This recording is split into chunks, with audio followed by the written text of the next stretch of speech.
बिस्मिल्लाहिर्रहमानिर्रहीम। अस्सलाम वालेकुम स्टूडेंट्स। आज हम जो है प्रीवियस लेक्चर में जो पढ़ रहे थे टॉपिक कैरियर्स इन बायोलॉजी, जो कि chapter number 1 introduction to biology में से ही है। कैरियर्स टोटल जो आपकी टेक्स्ट में है वो 8 बताए हुए हैं। प्रीवियस लेक्चर में हमने 6 डिस्कस कर लिए थे। अब हम जो 2 रहते हैं वो डिस्कस करेंगे। First one is farming. Farming deal करता है development and management of different types of farms, यानी मुख्तलिफ फार्म्स का बनाना और उनको मैनेज करना, ये आता है फार्मिंग में। कौन से फार्म्स डेवलप किए जाते हैं, जैसे animal breeding farm,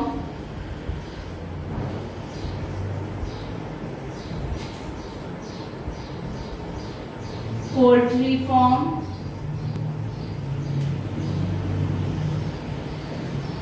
fruit farm. Animal breeding farm में हम ब्रीडिंग करवाते हैं, ब्रीड करवाते हैं डिफरेंट टाइप्स की जो एनिमल्स हैं, उनकी नई इकसाम बनाते हैं ताकि मैक्सिमम अमाउंट में हमें इससे फूड आइटम्स जो है वो मिल सके, वूल मिल सके, यानी कुछ भी जो प्रोडक्ट्स उनसे हमें मिलती हैं वो ज़्यादा अमाउंट में मिल सके। पोल्ट्री फार्म डील करते हैं हेंस की जो है ना उनके डेवलपमेंट के साथ, ये हेंस को जहाँ पे पाला जाता है उसको हम कहते हैं पोल्ट्री फार्म। हेंस की जो डिफरेंट फॉर्म्स बनाई गई हैं, एक है ब्रॉयलर और दूसरे हैं लेयर। ब्रॉयलर में मीट की प्रोडक्शन ज़्यादा होती है, जबकि लेयर्स में एग की प्रोडक्शन, ऐसी हेंस जिनमें एग की प्रोडक्शन ज़्यादा होती है उनको लेयर्स, और जिनमें मीट की प्रोडक्शन ज़्यादा होती है उनको हम ब्रॉयलर्स कहते हैं। फ्रूट फार्म जैसे मैंगो,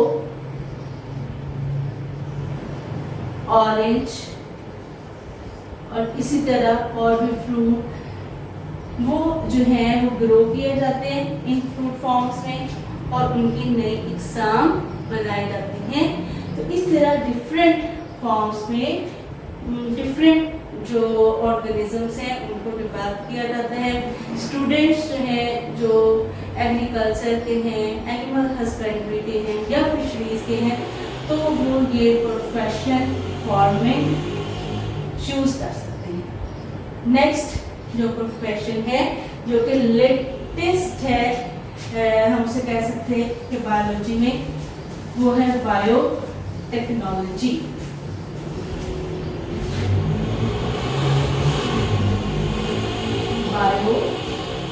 बायोटेक्नोलॉजी, इसको आप हाईलाइट कर लीजिएगा।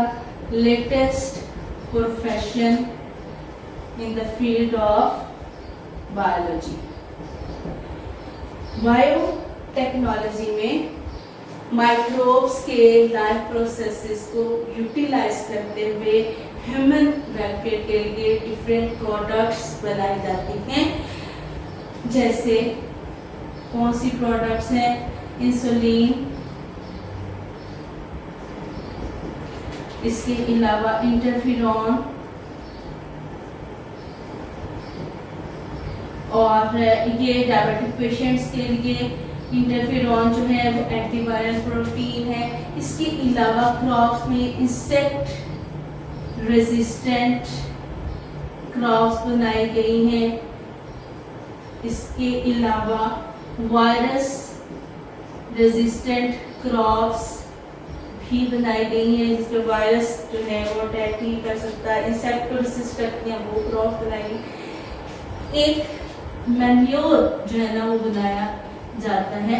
मैन्योर इसको यूटिलाइज करके ब्लू ग्रीन एल्गी को, फंगस को यूटिलाइज करके फंगस और ब्लू ग्रीन एल्गी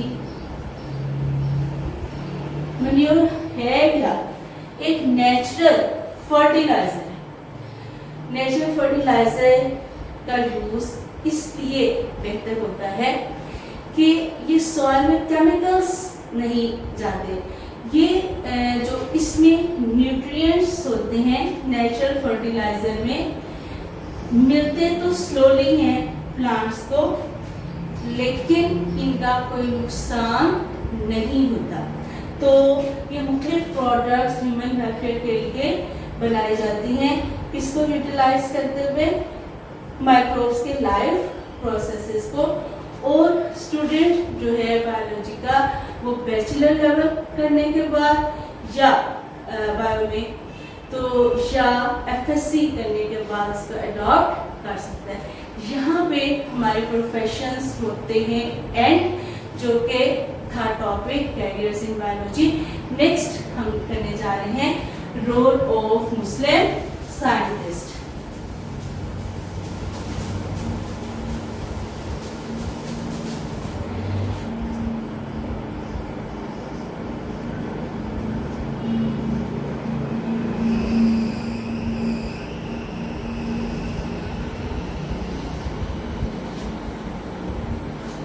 सबसे पहला मुस्लिम साइंटिस्ट जो हम स्टडी करेंगे वो जाबिर बिन हयान है। जाबिर बिन हयान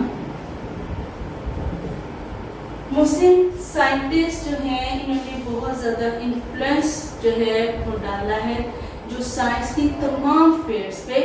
तो इन साइंसदान जो कि हम जो वेस्टर्न वर्ल्ड इनसे बहुत ज़्यादा मुतासिर है, उनमें से पहला जो हम करने जा रहे हैं वो है जाबिर बिन हयान। इसका टाइम पीरियड है 721 से 815 AD। अच्छा, इसमें AD यूज किया है। इसमें बहुत से बच्चे क्वेश्चन करते हैं कि AD क्या है। ये है एक लैटिन फ्रेज जो कि क्या है, एनो डोमिनी। एनो डोमिनी क्या है कि in the year of Christ, यानी कि वो टाइम पीरियड, वो तारीख जो कि हज़रत ईसा अलैहिस्सलाम की पैदाइश के बाद की बात है। अगर उसकी पैदाइश से पहले तो वो लिखते हैं बिफोर क्रिस्ट यानी BC लिखते, लेकिन ये उनकी पैदाइश के बाद की बात है, इसलिए AD Anno Domini Latin phrase से जो कि है in the year of Christ. Jabir bin Hayyan Iran में पैदा हुए और इन्होंने अपनी मेडिसिन की प्रैक्टिस की इराक में। केमिस्ट्री में भी जाबिर बिन हयान का एक बड़ा किरदार है। इन्होंने प्लांट्स और एनिमल्स पे बहुत सी किताबें लिखी। इनकी इम्पोर्टेंट बुक्स जो कि बहुत फेमस हुई, एक है अल नबातात और दूसरी है अल हैवान। नबातात उसके नाम से आप लोग समझ रहे होंगे कि किससे रिलेटेड है, प्लांट से रिलेटेड है, जबकि अल हैवान जो है उसमें किससे रिलेटेड इंफॉर्मेशन है, एनिमल से। प्लांट्स अल नबातात और अल हैवान एनिमल्स।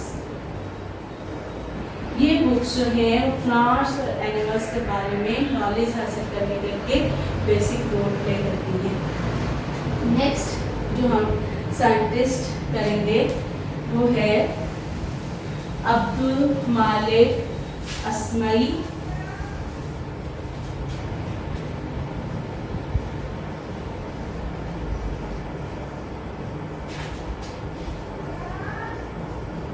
अब्दुल मालिक अस्मई जो है इनका टाइम पीरियड 740 से 828 AD है।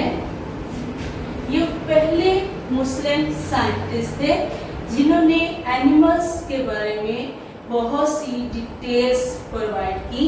इन्होंने एनिमल्स पे मुख्तलिफ किताबें लिखी, जिनमें कुछ बुक्स ये हैं अल अबील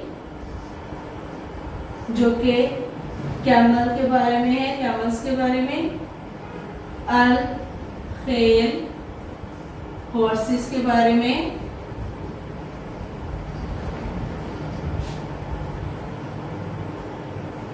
अल वहूश, वहूश का लफ्ज़ी मतलब होता है जंगली जानवर, अरबी का लफ्ज़ है। इसमें आप कर लीजिए वाइल्ड एनिमल्स।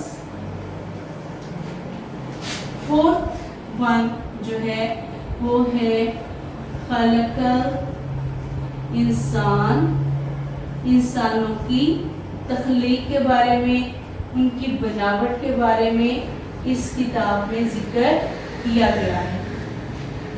लास्ट जो मुस्लिम साइंटिस्ट हम पढ़ने जा रहे हैं वो है अबू अली सिना।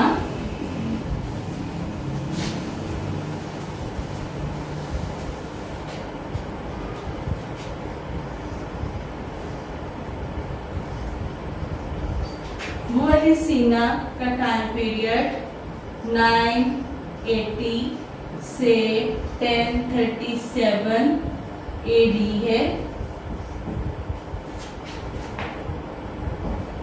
अबू अली सीना जो है इनको मगरिब में एविसीना के नाम से याद किया जाता है। ये मुख्तलिफ फील्ड्स में बहुत ज़्यादा माहिर थे, जैसे पोइट भी थे, फिलोसफर,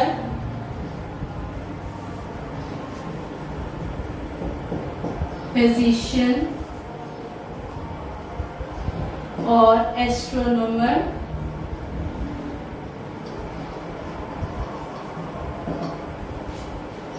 शायर थे, फलसफी थे, फिजिशियन थे, जनरल एक डॉक्टर थे, एस्ट्रोनॉमर माहिर फल्कियात को कहते हैं।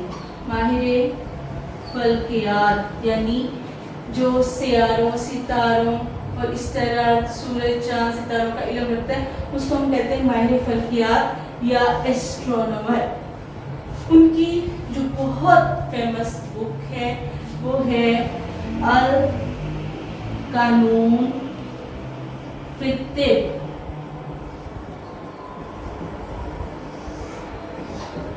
और इस किताब को मगरिब में एज अ कैनन यूज किया जाता है, एज अ कैनन। कैनन का लफ्जी मतलब होता है कानून या असूल, यानी इस बुक को जो वेस्टर्न लोग हैं वो अपने सामने रखते हैं, इसको एज अ गाइड यूज करते हैं और अपनी प्रॉब्लम्स जो कि मेडिसिन से रिलेटेड है उनको सॉल्व करते हैं। ठीक है जी, ये है हमारा आज का लेक्चर जिसमें हमने जो टॉपिक्स डिस्कस किए हैं वो है फॉर्मेट और बायोटेक्नोलॉजी, मुस्लिम साइंटिस्ट में जाबिर बिन हियान, अब्दुल मालिक अस्मई और अबू अली सिना। अगर इन टॉपिक्स में आपको कोई कन्फ्यूजन है तो आप मुझसे रब्ता कर सकते हैं। Thank you.